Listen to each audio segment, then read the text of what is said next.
Kwa mfano mtu anakwambia you are being too nosy, right? Kwa nosy maana yake ni kufuatilia mambo ya watu.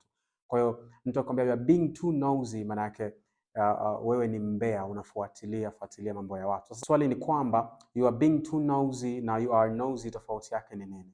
Mtu akiweka being kwenye sentensi yake ya namna hiyo anamaanisha kwamba kwa muda huu wewe ni mtu wa aina hiyo.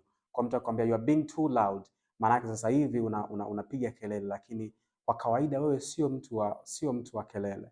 Na mtu akikwambia you are too loud, maana yake kwa kawaida wewe ni unapiga kelele. Mwana tofauti hapo Kukiwa na being maana yake ni muda huo unafanya hicho kitu na sio kawaida yako. Lakini being ikiwa haipo maana yake ni kawaida yako. Right? So kwa mfano mtu akikwambia you are being charming, maana yake muda huu ndio upo charming, lakini kwa kawaida wewe sio charming. Au mtu mwingine akisema he's being so defensive, maana yake huyu mtu yupo defensive sasa hivi, ila kwa kawaida huyu mtu huwa hawi defensive. So hiyo ndio tofauti. Kukiwa na being maana yake this time around, lakini sio kawaida ya huyo mtu. Kukiwa hakuna being maana yake ndio kawaida yake huyo mtu. Tunga sentensi down below in the comment section kwa kutumia being. Mimi nitapitia kusahihisha grammar. Naitwa Mtumba.